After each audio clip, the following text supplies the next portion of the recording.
प्रभु यीशु मसीह के नाम से सबको जय मसीह की। आज का वचन है नीति वचन उसका 21 अध्याय 7 वचन।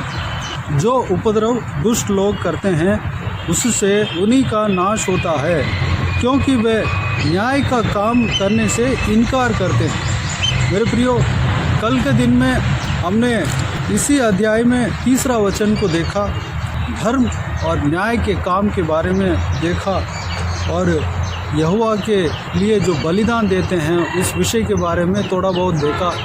यहोवा उससे प्रसन्न होते हैं जो धर्म और न्याय के काम करता है। हम भेंट जो चढ़ाते हैं, परमेश्वर को देते हैं, बलिदान देते हैं, उससे ज़्यादा धर्म और न्याय के काम परमेश्वर को अच्छा लगता है। यानी कि हमें भेंट भी चढ़ाना चाहिए, हमें परमेश्वर के लिए देना चाहिए, उससे परमेश्वर प्रसन्न होते हैं। और धर्म और न्याय के काम जब करते हैं उससे ज़्यादा प्रसन्न होते हैं। यानी कि हम इस तीनों कार्य को हम करना चाहिए। उत्तम बात है धर्म और न्याय के काम करना। जो धर्म और न्याय करते हैं और उसके साथ परमेश्वर को भेंट चढ़ाते हैं तो परमेश्वर अति प्रसन्न होते हैं। जो परमेश्वर को देते हैं, बलिदान देते हैं, उससे जितना परमेश्वर प्रसन्न होता है उससे ज़्यादा धर्म और न्याय करने से प्रसन्न होते हैं, पसंद करते हैं, उस काम को पसंद करते हैं। इस विषय के बारे में कल के दिन में हमने देखा है। उस वीडियो को जो नहीं देखा आप देख सकते हैं। आज के दिन में इसी अध्याय में 7 वचन में जो कि हमने पढ़ा है, जो व्यक्ति उपद्रव करता है उनके कर्म ही उनको नाश कर देता है। जो जिसके प्रति वह अत्याचार करते हैं, जिसको वह उपद्रव देता है, वो व्यक्ति बदले में कुछ कर नहीं पाता हो, फिर भी जो व्यक्ति उपद्रव करता है उसको उसका प्रतिफल मिल के ही रहेगा। ये परमेश्वर का वचन कहता है। अगर एक बड़ा इंसान, धनी इंसान, वो अपने आप को कहते होंगे कि मेरे सामना कोई नहीं कर सकता, मैं जो बोलता हूँ उसको करना पड़ेगा, मेरे आगे जो लोग हैं वो सब छोटे लोग हैं, मुझे सामना नहीं कर सकता, इस तरह कहकर वह किसी को ऊपर अत्याचार करता है, किसी को उपद्रव देता है, नाजायज़ से किसी को परेशान करता है, तो उस व्यक्ति को कोई भले सामना नहीं कर पाता होगा, उस व्यक्ति को भले बदला नहीं दे पाता होगा, फिर भी जो उपद्रव करता है उस व्यक्ति का कर्म ही उसको नाश कर देगा। यही परमेश्वर का वचन कहता है। उसका उपद्रव करता है, उसके नाम है दुष्ट। जो दुष्ट उपद्रव करता है, किसी के ऊपर नाजायज़ से वह परेशान करता है, ब्लेम लगाता है और अत्याचार करता है, उसका कर्म ही उसको नाश कर देगा। मेरे प्रियो, इस धरती में जितना भी जन है उनके लिए ये वचन है कि हर एक इंसान परमेश्वर के ऊपर भय मानकर चलना चाहिए, क्योंकि तभी वह नाश से बच पाएगा। इंसान का बल एक हद से होता है, इंसान का बल एक हद तक होता है, उससे ज़्यादा वह सोच नहीं पाता, कर नहीं पाता और अपने बल को प्रयोग नहीं कर पाता। अपने शरीर के बल के द्वारा एक हद से ज़्यादा वह कार्य नहीं कर पाता।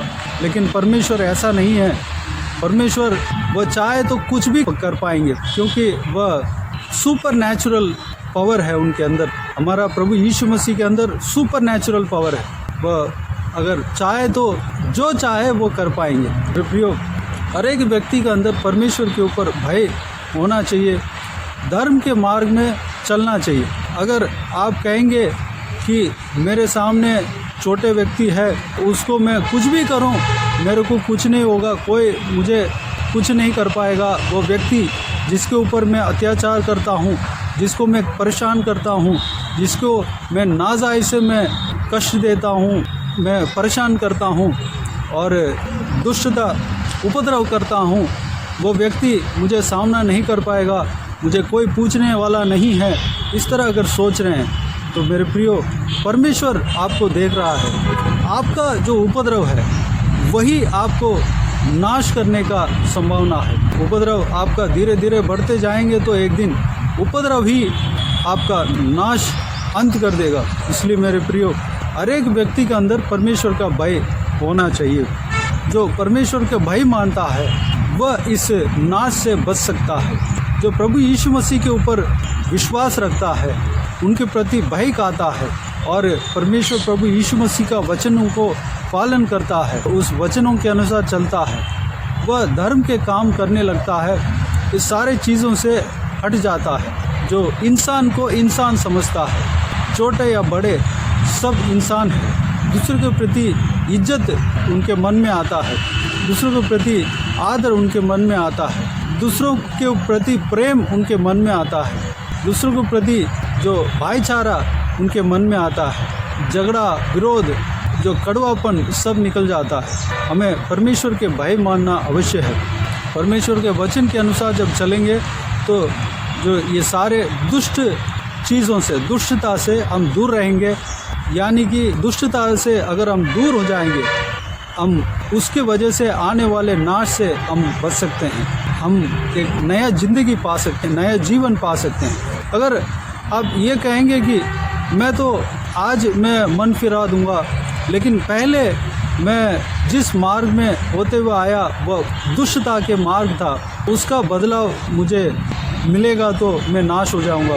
इस तरह अगर आप सोच रहे हैं तो मेरे प्रियो, अगर आप सच में मन फिराया, सच में आप सुधरना चाहते हैं, सच में आप सीधा मार्ग को अपनाना चाहते हैं, सच में आप दुष्ट आदतों से छुटकारा पाना चाहते हैं, नया ज़िंदगी पाना चाहते हैं, प्रभु यीशु मसीह के पीछे चलना चाहते हैं और प्रभु यीशु मसीह के ऊपर आपके अंदर विश्वास है, तो प्रभु यीशु मसीह के आगे, प्रभु यीशु मसीह के उपस्थिति में घुटने टेकें और प्रभु यीशु मसीह से अपने जो भी पाप किया है उसको मान लें और माफ़ी मांगे।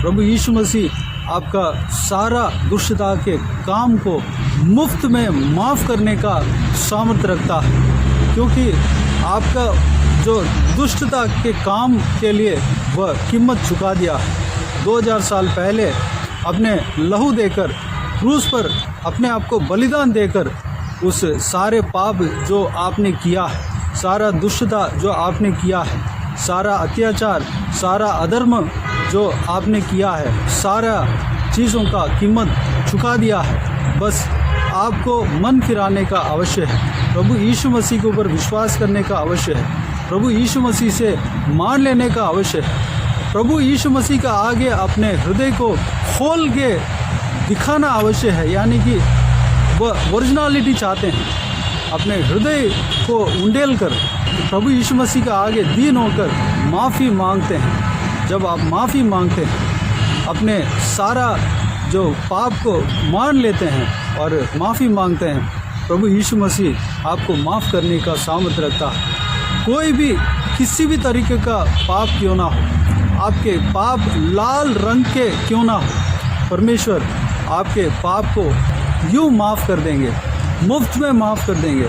परमेश्वर अगर आपको माफ़ कर दे, परमेश्वर का अनुग्रह आपके अंदर हो, परमेश्वर प्रभु यीशु मसीह के ऊपर जब आप विश्वास रख के माफ़ी मांगे, तो जो विश्वास आपने रखा है उस क्षण से सारा बीते हुए सारा दिनों में जो भी आपने पाप किया सब कुछ माफ़ हो जाता है। उसका प्रतिफल आपको नहीं मिलेगा, उसका जो दंड जो है आपको नहीं मिलेगा, क्योंकि उसका दंड जो है 2000 साल पहले प्रभु यीशु ने अपने ऊपर ले लिया है, ख़त्म कर लिया है।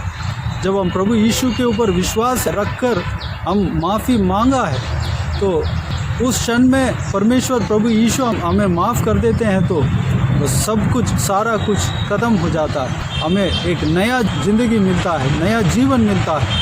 हम आराम से परमेश्वर के पीछे चल सकते हैं। जो परमेश्वर प्रभु यीशु जो जीवन दिया है, उस जीवन को हम जी सकते हैं। धर्म के मार्ग में जीना है, जो माफ़ी मांगने के बाद परमेश्वर प्रभु यीशु के पीछे जब हम चलेंगे तो हम आशीषदायक ज़िंदगी, एक रोशनी के ज़िंदगी जिसमें पाप नहीं हो, जिसमें दुष्टता नहीं हो, उस जीवन को जी सकते हैं। दोबारा उस काम को ना करें। परमेश्वर प्रभु यीशु मसीह के हाथ में अपने जीवन को सौंप दें।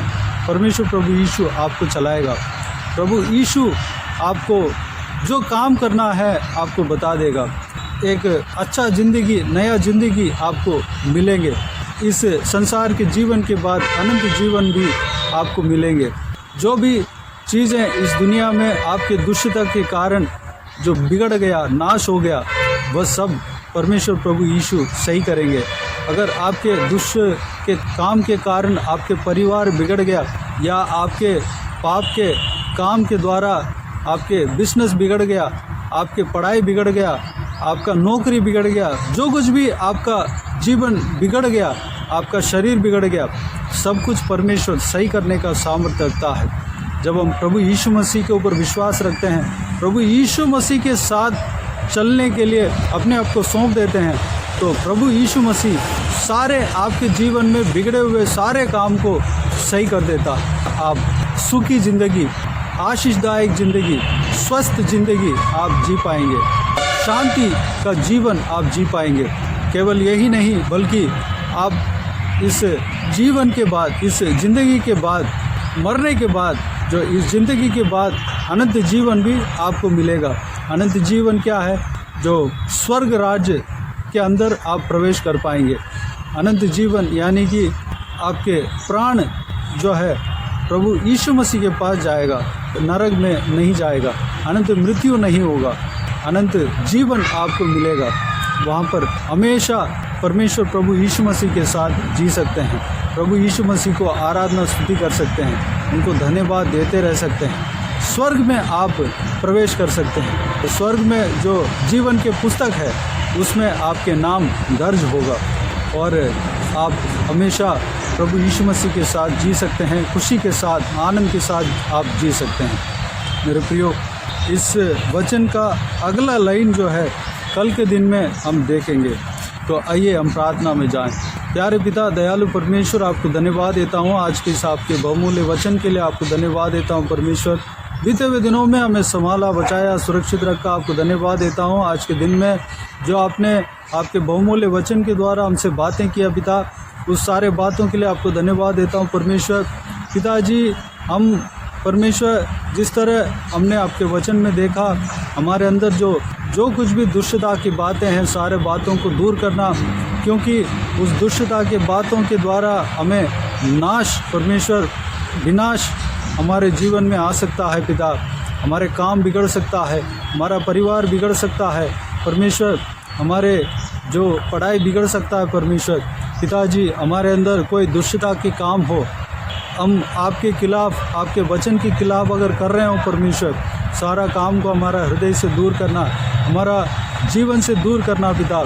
हम आपके आगे परमेश्वर, हम नम्र होकर हालेलुया आपके ऊपर विश्वास रख के आपसे माफ़ी चाहते हैं परमेश्वर। हमें माफ़ करना पिता। धन्यवाद देता हूँ परमेश्वर, हमें नया ज़िंदगी देने वाला परमेश्वर आप हो पिता। परमेश्वर, इस सारे चीज़ों से, इस सारे दुष्टता के काम से हमें छुटकारा देना परमेश्वर। हालेलुया, नया जीवन देना परमेश्वर। आपकी इच्छा के अनुसार हमें चलाना पिता। आपके साथ साथ चलने के लिए हम सब अपने आप को आपके हाथों में समर्पित करते हैं परमेश्वर। हमें चलाना परमेश्वर। पिताजी, हम आपके साथ साथ चलेंगे। जब हम आपके वचनों के अनुसार चलेंगे, जब हम धर्म के काम करेंगे, तो परमेश्वर हमें सारा जो बीते हुए दिनों में जो भी दुष्टता के काम किए हैं परमेश्वर, हालेलुया, उसके द्वारा जो कुछ भी बदलाव हमारे जीवन में मिलना चाहिए, सारा चीज़ों से हम बच पाएंगे पिताजी, क्योंकि आप हमारे पापों को माफ़ कर देते हैं परमेश्वर। हमारा पापों से आप छुटकारा दे देते हैं पिता। जब आप छुटकारा दे देते हैं परमेश्वर, सारा श्रापों से, उस दुष्टता के जो प्रतिफल से परमेश्वर हम छुटकारा पाएंगे परमेश्वर। धन्यवाद देता हूँ पिताजी। हालेलुया, इस संसार में परमेश्वर आज़ादी, मुक्ति, शांति हमें मिलता है और परमेश्वर आशीष हमें मिलता है। सारा जो बिगड़े हुए काम है, जो कि हमारे पापों के द्वारा जो काम बिगड़े हैं परमेश्वर, बिगड़ गए हैं, वो सारा काम सही हो जाता है परमेश्वर। आप हमारा सारा कामों में परमेश्वर सुधार लाएंगे, हमारा परिवार में सुधार लाएंगे, हमारा परमेश्वर नौकरी में, पढ़ाई में सुधार लाएंगे परमेश्वर। धन्यवाद देता हूँ परमेश्वर इस चीज़ों के लिए पिता, हमारे पापों के लिए पिता। आप 2000 साल पहले कीमत चुका दिया है उस क्रूस पर, जो कलवारी में परमेश्वर आपने जो उठाया पिता उस क्रूस पर सारा कीमतों को चुका दिया। परमेश्वर आप अपने लहू बहाकर परमेश्वर हमें आज़ाद कर दिया। हमें विश्वास करने की बारी है पिता। हम आपके ऊपर विश्वास करते हैं, हम अपने पापों को मान लेते हैं परमेश्वर। हमें नया ज़िंदगी आपके द्वारा हमें मिलेगा परमेश्वर, इस विषय को हम विश्वास करते हैं। नया ज़िंदगी देना पिता, धन्यवाद देता हूँ। आपके साथ साथ चलने के लिए अपने आप को आपके हाथों में समर्पित करते हैं परमेश्वर। इस जीवन में पिताजी एक अच्छा आशीषदायक ज़िंदगी हमें मिलेगी। हालेलुया।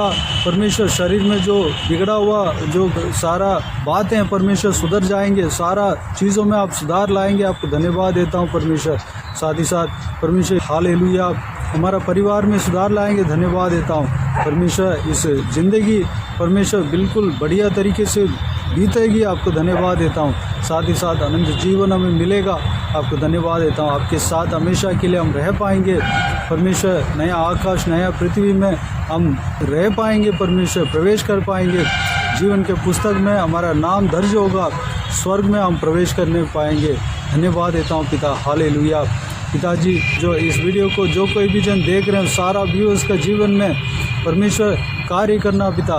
जिनका जीवन में जो काम बिगड़ा हुआ परमेश्वर, सारा कामों में सुधार लाना। जिनका परिवार बिगड़ा हुआ, सारा परिवार में सुधार लाना। जिनका बच्चे का जीवन में असर पड़ा है उनका पापों के द्वारा, उस सारा काम को सुधारना परमेश्वर। हालेलुया। पिताजी जो परमेश्वर जिनका बिजनेस बिगड़ गया परमेश्वर, सारा उस काम में सुधार लाना परमेश्वर, सुधारना पिता। जिनका नौकरी बिगड़ गया है उनके पापों के द्वारा पिता, सारा काम को सुधारना परमेश्वर। धन्यवाद देता हूँ पिता। हालेलुया। बाकी सारी बातों को आपके हाथों में सौंपते हैं परमेश्वर। सारा व्यूअर्स को इसी तरह आशीष देना, संभालना पिता। किसी को भी कोई भी कमी कटी ना होने देना, भरपूर आशीष देना। कोई भी जन बीमार हो उनको आपके हाथों में सौंपते हैं, उन्हें छूना, चंगा करना। प्रभु यीशु मसीह के नाम से चंगा होने पाए। अगर किसी को दुख और तकलीफ़ हो, सारा दुख तकलीफ़ को दूर करना, परेशानी को दूर करना, आंसू को पोंछना पिता। जो कोई भी जन जहाँ कहीं भी जाते हैं आते हैं, उनके संग रहना, उनके साथ रहना, उनके ऊपर आपके हाथ हमेशा बने रहने पर अनुग्रह देना। बाकी सारे बातों को आपके हाथ में सौंपते हैं परमेश्वर। हर एक परिवार को आशीष देना, सुरक्षित रखना, संभालना। जवान बच्चों को आपके हाथों में सौंपते हैं, बच्चियों को हालेलुया और छोटे बच्चों को आपके हाथों में सौंपते हैं, और बुज़ुर्गों को आपके हाथों में सौंपते हैं। सभी को सुरक्षित रखना, संभालना, आपके लहू से छिपाना। आपके हाथ हमेशा उनके ऊपर बने रहने पाएँ, उनके संग रहना पिता। धन्यवाद। जहाँ कहीं भी जाते हैं आते हैं सुरक्षित रखना। बाकी सारे बातों को आपके हाथों में सौंपते हैं। सारा आदर महिमा जलाल आपको मिलते रहे। सारा दुआ प्रार्थना को प्रभु यीशु मसीह के नाम से मांगते हैं, सुन और ग्रहण कर। आमीन आमीन। प्रभु यीशु मसीह के नाम से प्रभु यीशु मसीह का आशीष और अनुग्रह हम सभी के ऊपर बने रहें। आमीन आमीन। मेरे प्रियो, इस चैनल को सब्सक्राइब करें और शेयर करें। अगर किसी को भी प्रार्थना का विषय हो तो डिस्क्रिप्शन में दिए हुए नंबर पर कॉल करके प्रार्थना करा सकते हैं। हम आपके लिए प्रार्थना करेंगे। आप अपने व्यक्तिगत प्रार्थना में हमारे लिए प्रार्थना कीजिए, इस सेवकाई के लिए, इस सेवकाई का उन्नति के लिए, इस सेवकाई में जुड़े हुए हर एक जन के लिए, हर एक आत्मिक उन्नति के लिए, तरक्की के लिए, आत्मिक आशीष के लिए, संसारिक आशीष के लिए, पारिवारिक आशीष के लिए प्रार्थना करें। प्रभु यीशु आप सबको आशीष दे। इस सेवकाई के द्वारा परमेश्वर आपके जीवन में कार्य किया हो वो भी हमें बता सकते हैं, ताकि हम सब मिलकर परमेश्वर को धन्यवाद दे सकें, महिमा कर सके। प्रभु यीशु आप सबको आशीष दे। आमीन आमीन।